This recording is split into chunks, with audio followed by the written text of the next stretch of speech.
Welcome everyone to our Behdini Beginners course. This is class number 4, and we'll be working through the beginning section of lesson 2 of our blue book, the student book A. I will first be working with the Zaho dialect book. I'll switch back and forth, but they're similar. The Zaho and the Dahuk dialects are similar, and of course the audio recordings for a lot of this is found on page 2 of your textbook. One of the things that we just should review is the word for number, which is rakam, which is an Arabic word. The Kurdish word is jmara. Both of these words work. Rakam is probably the more common, but both words work. Now, a couple of things to note between the two dialects. If you're working with Shingalis, you'll notice that they use yak instead of ache. That's not the purpose of this course, but I know some of you are doing that. Chor is the Zaho dialect. Chor is the Dahuki dialect for 4. Is that right, or am I getting it confused? Nope, I'm getting that confused with the Shingali too. It's the same in Dahuki dialect. One thing that is distinct, though, between the Dahuk and Zaho dialects is the number for 12. So in Zaho, we say duzda. In Dahuk, most people say dwazda. So you'll hear that wherever you are in Zaho or Dahuk, you'll hear both of those. A little bit different are in Zaho, some people say hivda or hijda, whereas in Dahuk, they'll say havda or hajda as the preferred way of saying 17 or 18. And then the very important one is the number for 30. In Zaho, it's sih, and in Dahuk, it's sih. You need to learn both of these. When I was not yet learning the Dahuki dialect, but I had gone to Dahuk, and I had ordered some CDs. I ordered sih CDs, and I got 3. I'm like, I said sih, and he's like, sih, what's sih? I'm like, and so I wrote it on a piece of paper. He said, oh, see. And I'm like, oh, was it that different? But apparently not all the native speakers know the difference between si and si. So that's your job to learn. So those are the regular kinds of numbers. And then, of course, if you're going to do like first, second, third, fourth, fifth, then you do it like it says in this little box here. Awali, like bichike awali. That's for like the first child in the family. If you're talking about the first number or the first cake or the first car, then you're going to say AK. So rakame AK, the first number. And then second is due. CA, I believe in the Dahuki dialect, it's a little different. Let's see what they, oh, CA for them too. Okay. And then chore, benje. And then on it goes. You could go shashe, hafte, hashte, and carry on like that if you need to. Now, slang is always a part of every language. And in Kurdish, they talk about money. A $100 bill is referred to as a waraka. Let me just check, make sure that's with the Dahuki too. It is. Okay. And then, I have a difference in these two. Okay, somebody check it for me. and let me know what the truth is. I think the truth is that $1,000 is called a duff ted. If somebody could double check that for me, because I have a discrepancy with my Zaho. I say it's 10,000. I think it's supposed to be 1,000. If somebody could check that for me, that'd be great. And let me know. So like when somebody buys a house or something, yes? I remember last year, I think in your first version you had 10,000. No, you had 1,000. And then my language helper said it was 10,000. Okay. I think I remember we had a email conversation about this already. Okay. Thank you, Benny. Okay, so 10,000 is the word for duff ted. And if you could correct that in your Dehookie book, Dehookie dialect book. So if you're going to buy a car or a house or property or something like that, you're going to use big money and you're not going to use dinar. You're going to use dollars. And they're going to say waraka or duff ted. So that's good slang to learn. And then, of course, if you're working with the Iraqi dinar, you have the Benji, which I understand is no longer in circulation. You have the Dusa du Benji, but actually most people say rib'ak. Rib'ak. That is the Arabic term for a quarter or 250. So that's what they usually use for that. And then for 500, they'll say Benj Sud, or sometimes they just say Neve. And then if you have 750, then they'll say Rib'ak. I can't do it very well there. Let me do it on my board here.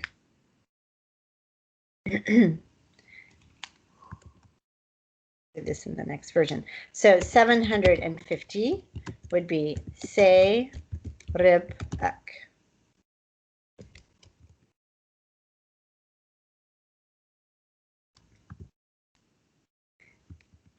And then Hazard for 1,000. Benj Hazard, 5,000. Dah Hazard, 10,000.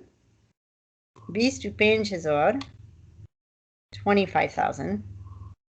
And Benji Hazard, 50,000. Which those bills are not very common, but they are in circulation. Oh, here I have the half sud Benji, or say Ribak. Then on page 19, where's the money? There it is. If you go to page 21, you can see what the money looks like, Katie and Colin. There's the 25 and the 50,000 at the top of that page. The 50,000 is smaller in size than the 25,000. The 25,000 is quite big. And then it goes down from there. The 10,000 is smaller than the 25. The 5,000 is smaller than the 10. The 1,000 is smaller than the 5,000. And then the 500 and the 250 are the same size, just different colors. And then the purple one at the bottom, the 50, is, I understand, out of circulation.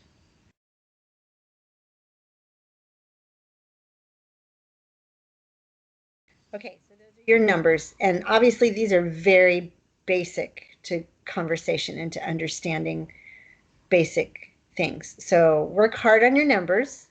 You can play all sorts of games to help yourself learn these numbers. I don't think it's all that important right now for you to focus on the Kurdish script numbers, but it doesn't hurt to recognize them. You don't have to learn to write them. Reading is an easier skill than writing. So if you're going to focus on it, just focus on the writing. And notice that in writing numbers, they go from left to right, 1, 6, just like we do in the Latin script. Whereas when they write words, they go from right to left. But, you know, Arabic mathematicians started the whole world of mathematicians, I suppose, and they did it left to right. And so even though their writing of words goes the other way, their numbers go left to right. So that's very helpful. You can work with your language helper a great deal on your numbers. And also on the next page, I suppose this link still works. You can download or view numbers in Kurdish, probably from that link. If that doesn't work, let me know. One of the basic questions when getting to know someone or doing business with someone is, what's your phone number? Rakameta chanda. And sometimes they'll just say rakameta. Wait.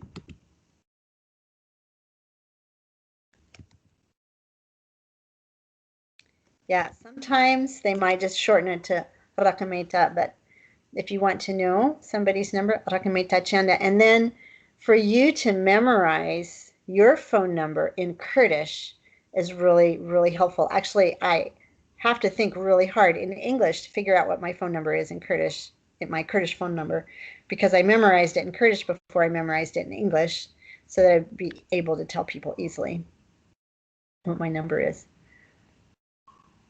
And when they do numbers, they do it like this. Sifir, hafsaru penju ek, dusaru dah, bistuna, shestu se. So that's how they break up their phone numbers. So when you memorize your phone number, memorize it in that fashion so that when someone asks you your number, you tell it to them in a form that they're accustomed to. Then, of course, telling time is an important part of friendship making and doing business together.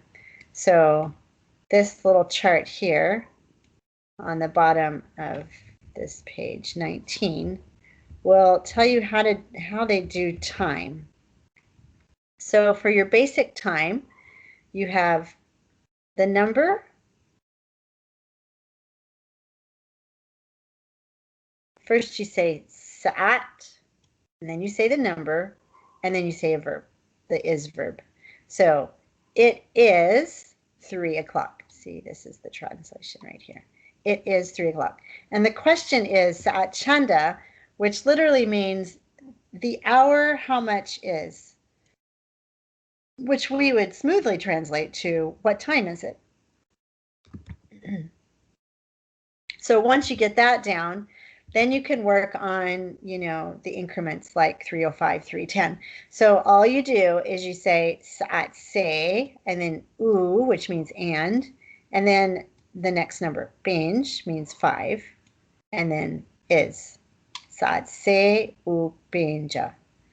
And sometimes they don't say sa'at. If someone says sa'at chanda, they might say se u binja or se u daha. And a lot of times they don't say the verb.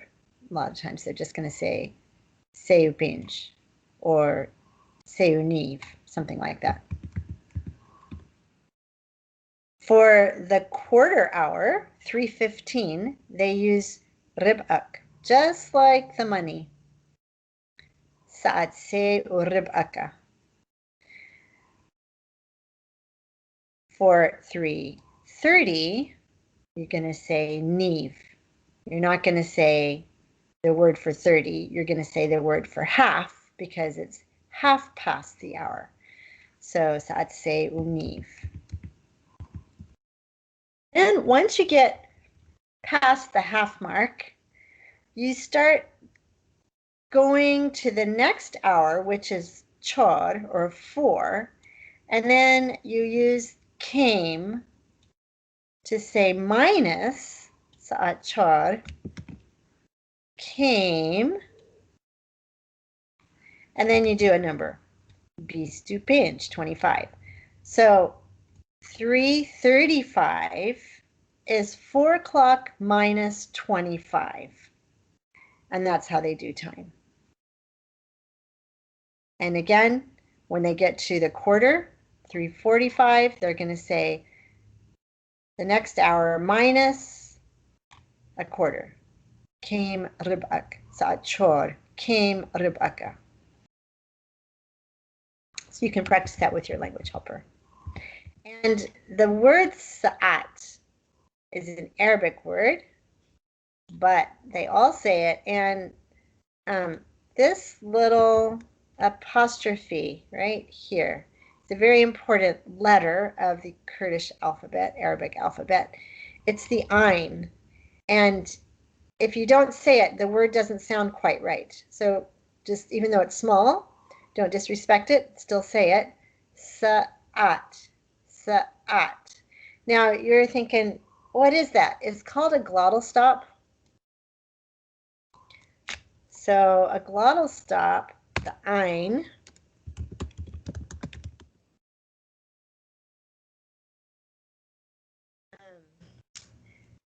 is the sound that we make naturally in English before we say any word that starts with a vowel. So for example, 8.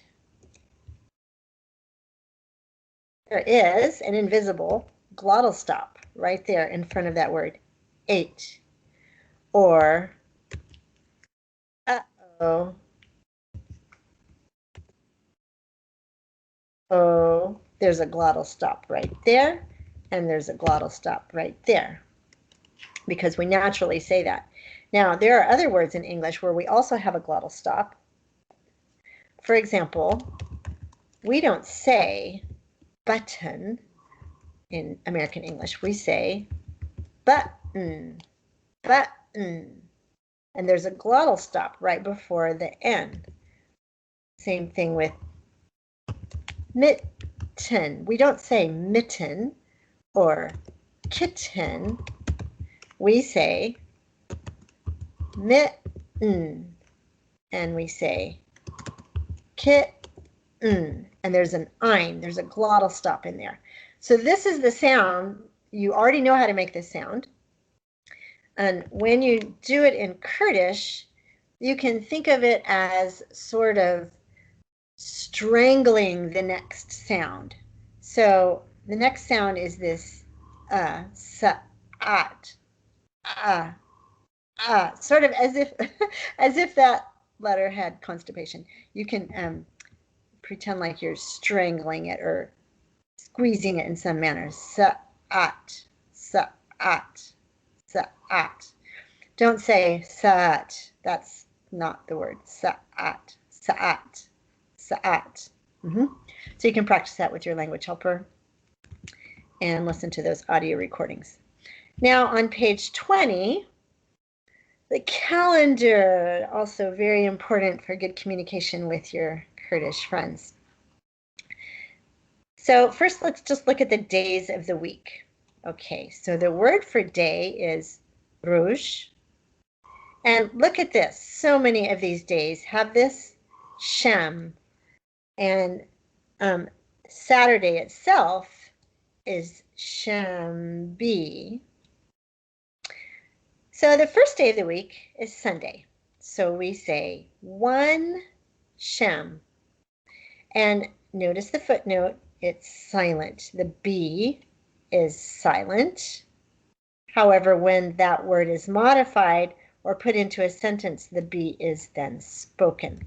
We'll get to that later, but just for right now, there are not very many silent letters in Kurdish. Usually what you see is what you get, which is a really nice thing about Kurdish.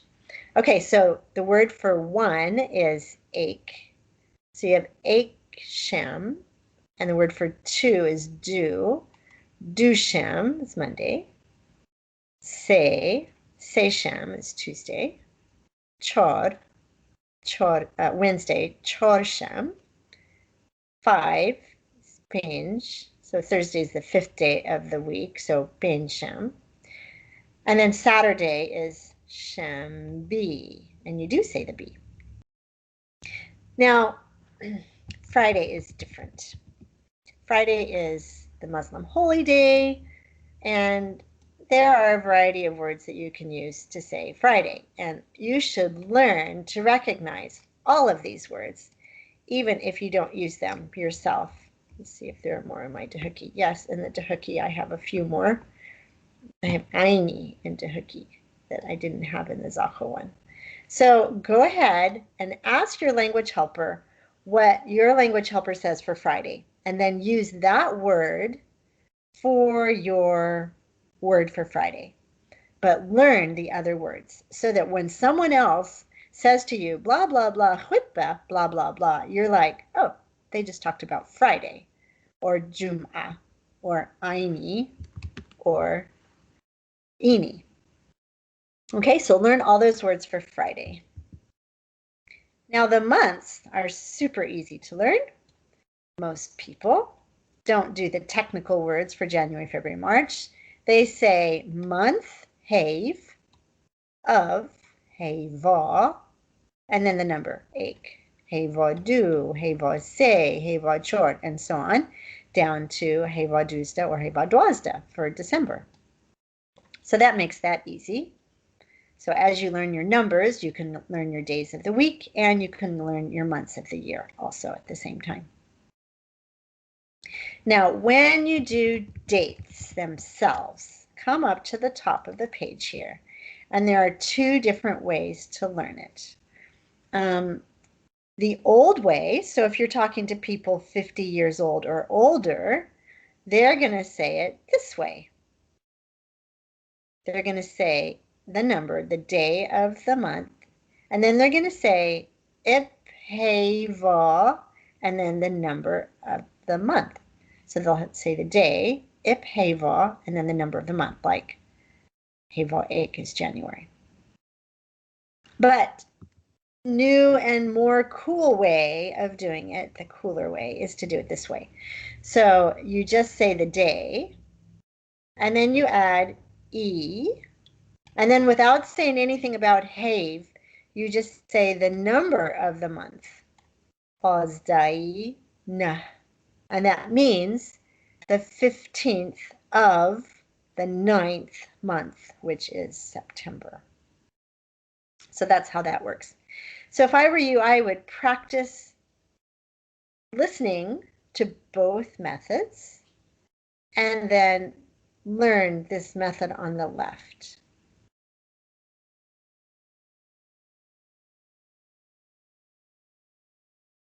You can use this little calendar to practice with your language helper, and you can do, a whole lesson on these numbers things. Now at the bottom, you have some question words, and this is really helpful too, because if you know how to ask questions, then you can get an answer, and that gets people talking to you in Kurdish. Or if someone's asking you a question, you can be like, oh, I can actually answer this. It's a question. Now I'm speaking Kurdish. So the word for which is kishk in Dahaki. You have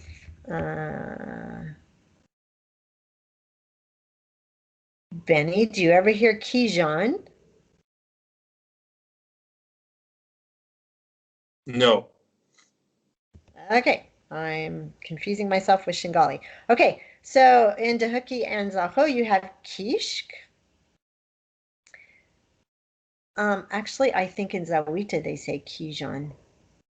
So, depending on where people are from, they might have a different way to say Kishk. But if you want to say which day, Kishk Rouge. Which week, Kishk Hafti. Which month, Kishk Have. And which year, Kishk Saw. So if you're talking with someone, they're telling you a story, and you want to know when did it happen, you can say Kishk Saw. Which year? Or if it's like a recent story or something like that, Kishk Rouge. Or if you're making plans to get together, Kishk Rouge, which day do you want me to come to your house? Now, here's the question for what is today's date? Avru Chiruja. So Avru is today. And then if you're going to say tomorrow, you have Siba. In Dahaki, some people say Subahi. Subahi. So that's a difference between the two. And then if you want to ask the date, you use this, one of these two over here. So Tarikh is the word for history. What is today's history, or what is today's date? Or you could ask it, Avru Chendihevea. Two ways to ask that. So again, learn to recognize both of them and then learn to say one of them. What is the word ch? How much is the word chend? And how many is also the word chend? Yes. Some people in Dahuk say kijan for which.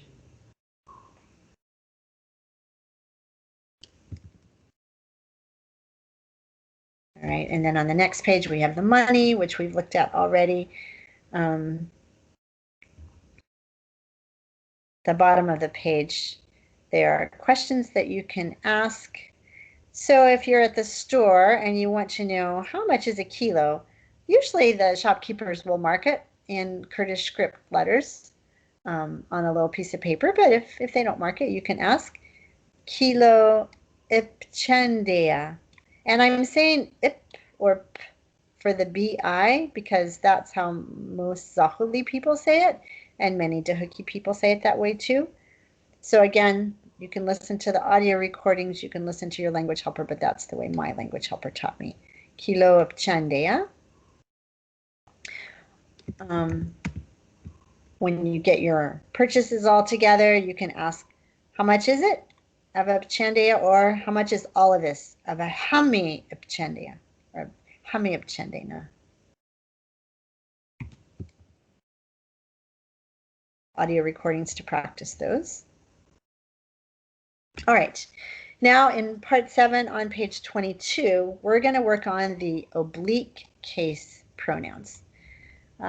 In lesson 1, we talked about direct case pronouns. Now we're going to work on oblique case pronouns. So I'm going to make it smaller so you can see all of them. So, min, da, and then if it's a boy or a man, we, for a girl or a woman, we, ma, wa, Dahuki say hawa, wan. And later we'll get to using the reflexive pronoun, which is ho. Like when you say myself or my own or I myself, like that, then you would use ho. So let's do these pronouns again. As you say them after me, point. Point to yourself, point to someone that you're looking at, point to a picture of a man or a woman for we way. Do like that so you can practice these with your hands. And for those of you that are tactile learners, this might help a little bit. Okay, so I'll say the word and then you say it after me. Min, da, we, we, ma, wa, wan.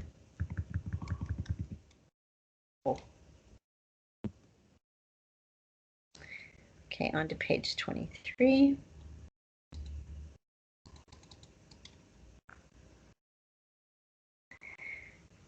Okay, now we get down to the conversation. And again, this is audio recorded, and then you have blanks that you can fill in your information. This is where you can, figure out how to say your own birthday or your kid's birthday or something like that. Okay, so here's the question when, kengi, kengi. And if someone wants to know when your birthday is, or if you need to ask someone when their birthday is because you have a form to fill out or something like that, this is your question. Kengi Eid Milada Dea. Kengi Eid Milada Dea. So Eid Milad is probably Arabic, and it means birthday, I guess. The festival of your birth probably is what it means. This is I don't know. I don't know if anybody says it differently than that, but that's how I've learned to say it. And then when you answer, you're going to answer like you were shown on the previous page. You could say it this way, like 14 of month 11, only you don't say month. Or the older style is 14 of month of 11, like that. So you can put your birth month in there. For me, my birth month is September. So I would, and it's the 22nd. So I would say, Bistudui Naha. Bistudui Naha.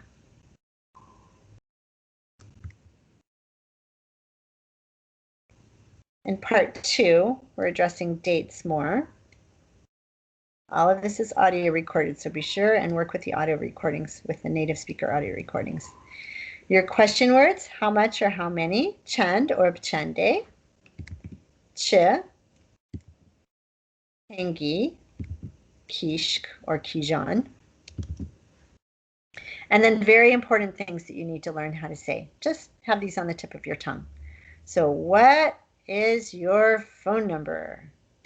Rakame mobilata chanda or rakameta chanda. And then if you're talking with people that are less inclined to use Arabic, they're going to say Jumara mobilata chanda, or they're going to not say mobile. Jumarata chanda. So learn both ways and learn both ways to understand them, and then learn one way to say it. You can ask other people their phone number, and then of course you have to learn to understand their numbers so that you can write their numbers down. And here's where learning numbers 1, 0 through 9 in the Kurdish script is really helpful, written. So that if someone writes their cell phone number for you, or writes a receipt for you, or comes to your door to get payment for the electric bill, and they only know how to write in Kurdish script, you can read that and give them the right amount of money. And of course, if you don't know the right amount of money, just give them all your money. They'll leaf through it and find what they need and take that. And usually people are very honest. Sa'at chanda, how to ask what time it is.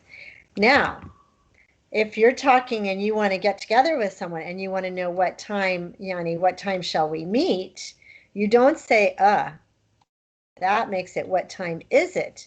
If you just say Sa'at chand, that means what time, or like at what time.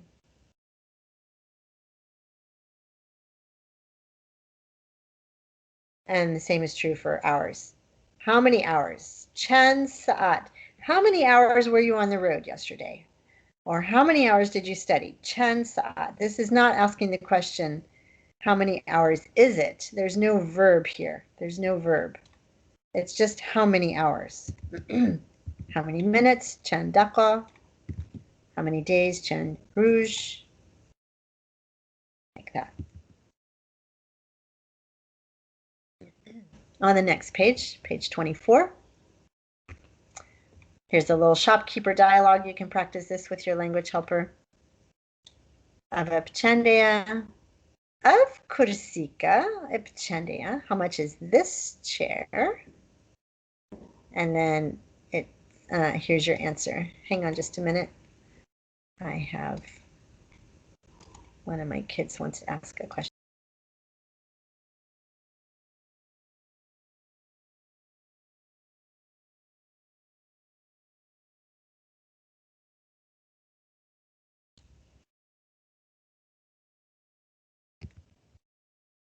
Okay, part 5, use a real calendar and practice these. What year is it? Okay, so this is the year 2021. So we'll say, let me write it for you. 2021 is the same as saying 2021. So you're going to say 2021. 2021. bist u ik. Du hazard bist du ik.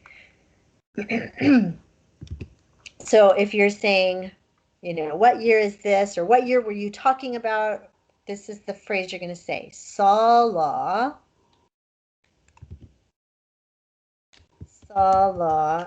du hazard bist du ik a. And this a comes on the end. It's all in the phrase right here. See that a right there?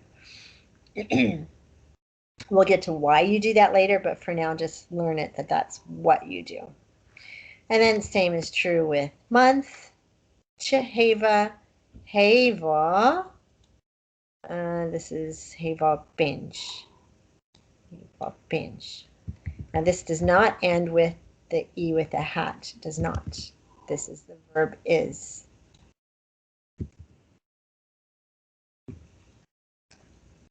Days.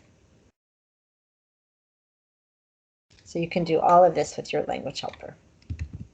You can do part 6 with your language helper, and or if you don't have a language helper, just work with the audio recordings.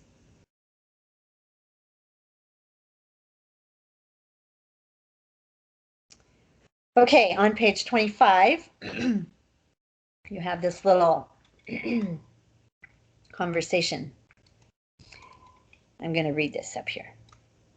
If you go to someone's home and they aren't expecting you, your conversation with them at their house door or gate may be something like the one below. Culturally, it's important to not enter the gate if your friend of the same gender isn't home. Try again later. It's very, very important to follow this. Neighbors are watching all the time. Every single person in your neighborhood is watching your door. They want to see who comes, who goes, who stays. And they want to see who you're interacting with. And they keep tabs on who's in your home. And if one of you, if you're a married couple, if one of you leaves, they keep tabs on that. So, I mean, I don't know, in Zawita, we're at the top of the hill and all our neighbors see everything that goes on. The whole people in the market, they watch us too.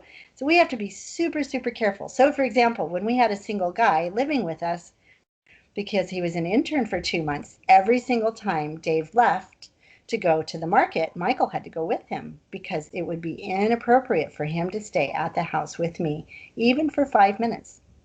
And then when we had a girl living with us, every time I left, she had to leave with me too if Dave was home, so that she would not be at home with Dave at the house for even 5 minutes.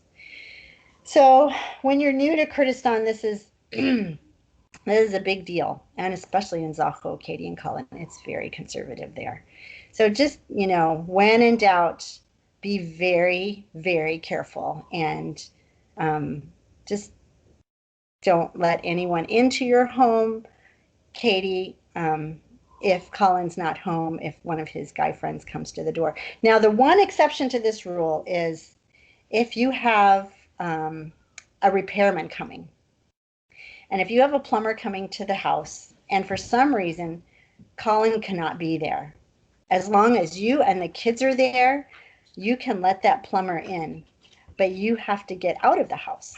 So in that case, the plumber comes to the gate, you say welcome, you open the gate, you go in, you show him the problem, and then you leave with the kids and you hang out in the yard with the gate of your house open.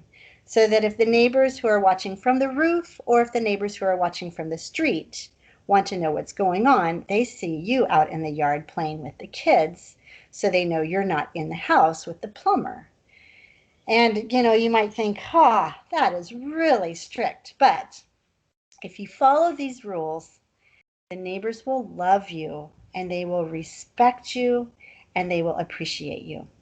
And then for people like you, Benny, who are single, this is so incredibly important, because Benny, you would never want to go to any of the single girls' homes by yourself, even to knock on the door. That's what a phone is for. Call them, get the answer to your question. If you need to get something from them, have them meet you at Dahuk Mall and you have a handoff at one of the stores or something like that. But don't, if you're a single guy or if you're a married man, do not go to a home where single girls live by yourself. Now, Benny, you have the option of taking some friends with you. If you have a whole group of people, including a married couple, then of course you can go to a single girl's house. That works. But you have to have that married couple in your group. And, it's not quite as strict in Tehuc as it is in Zaho, and in Erbil it's not quite that strict, and in Sulaymaniyah it's hardly strict at all. But in Zaho and in Tehuc, it's still conservative this way. I'm not sure what it's like in the camps and stuff, but it's always good to err on the side of being too conservative than to not be conservative enough, because you can always lighten things up a little bit, but you can rarely tighten things up. Okay, so let's say you go to your friend's house, you knock on the door. Who is it? It's me. And they don't always say their name. Sometimes they just say Azam, and you're supposed to recognize them by their voice. Of course, these days we have phones, so you call. But even if they're expecting you, they still may knock and ask, who is it? And you say, Azam. And then you ask, is this person home? And if the answer is yes, then you say Bale Karamka, and you answer Karam Dorbi, and you come on in. However, if the answer is no, he's not home, then you do this. Okay, goodbye. And you leave.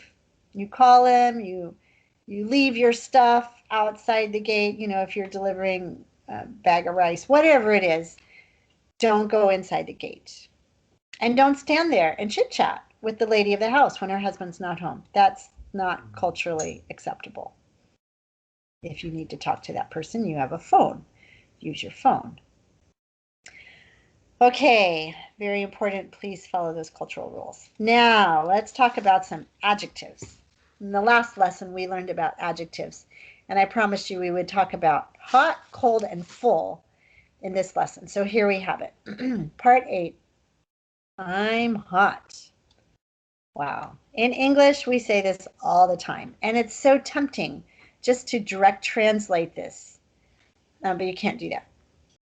So when you use hot and when you use cold, you're going to use oblique case pronouns with the be verb to say that you're hot or you're cold. And you can, I was told to think of it that the question is the temperature to you hot? And that helped me to understand that a little bit better. But in any event, this is how you do it. So we're always saying we're hot, we're cold. If you ask someone, are you hot? Garama. And you don't say tu, which is the direct case pronoun. You say da. And you don't say tu garami, which would be the logical way to use the verb. You don't. You say the which goes with third person singular, which is like the temperature or it. So just practice this. Whether you understand it or not, this is how you ask someone, are you hot? Tagarama. And then when you answer, you don't say, I am hot. You say, it is hot. Bale, galak, garma. And you say, you don't say, im. Bale, galak, garma. And then likewise with cold. I'm cold, min sara.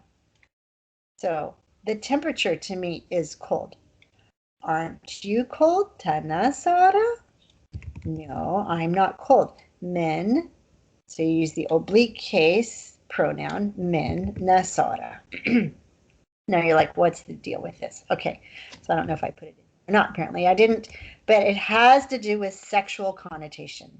And if you ask someone, are you hot, and you don't use oblique case pronouns, you use direct case pronouns instead. If you say, to garami, that means hey baby, are you hot? And like, can we do inappropriate things? So that is what that's talking about, and that's why this is very important to learn how to use these oblique case pronouns. And the same is true with cold. It's not so much sexual in that case. It more has to do with, oh, you are a cold person, cold personality. I don't want to have anything to do with you. Okay, so you got that lecture. Here we go. Now look at some comparisons over here. The word for cold weather is sar. The word for cold water is tazi with an E. And the word for mourning or a funeral is tazi with an A. So you really want to pronounce your vowels carefully so that people know you're talking about cold water, not mourning or a funeral. Tazi, tazi. Now, what's up with the adjective full? In English, we finish a meal and we want to compliment the hostess, and so we say, oh, I'm so full. Well, you can't do that in Kurdish. You do need to compliment the hostess. And the way that you do that is you say, Min ted khor. I ate until I became full. I ate until I became not hungry, is what it means.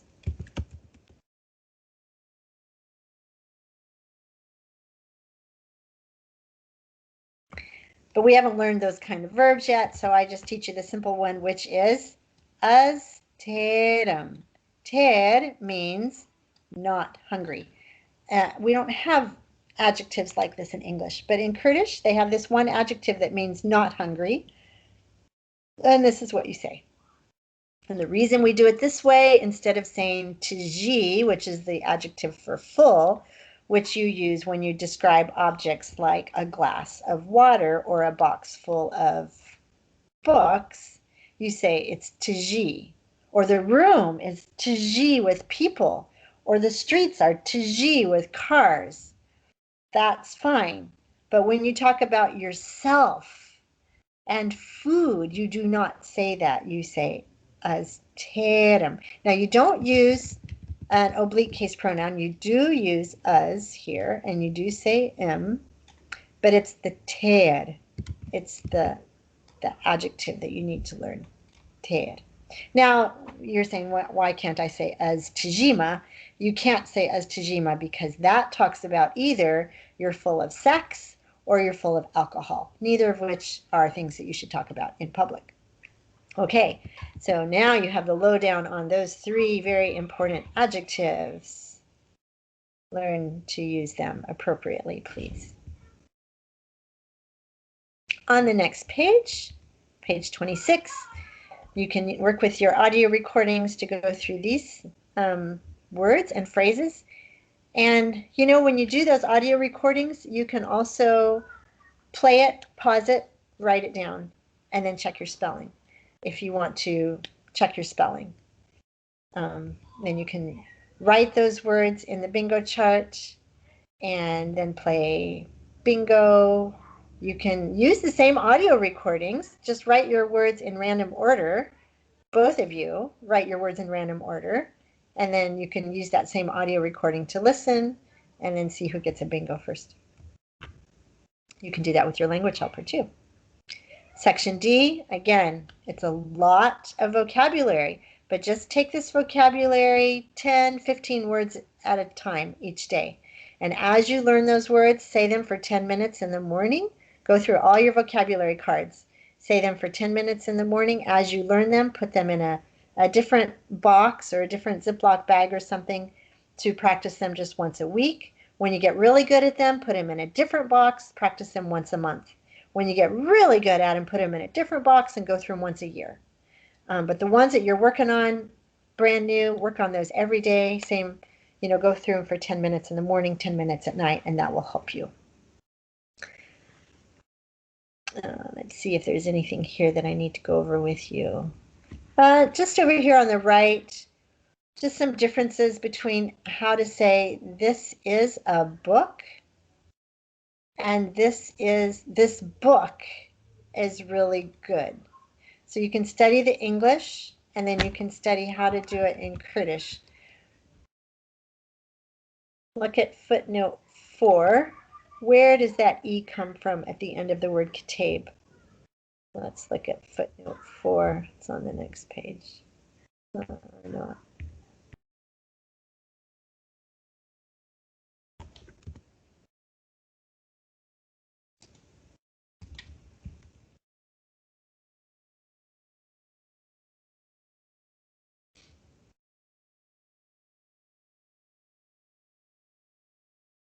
I don't know where my footnotes went.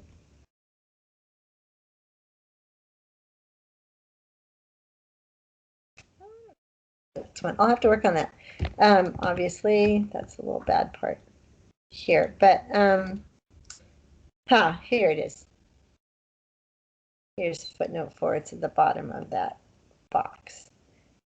So the at the end of the word kitab is called the specific reference marker. I think I teach this elsewhere, but basically the specific reference marker, how does that work?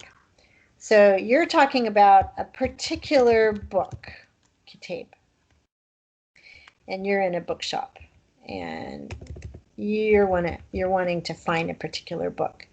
So instead of just saying, do you have books, or do you have a book, you would say, do you have like this book? And that's where that comes from. Let me pause my recording for a second and I'm going to go find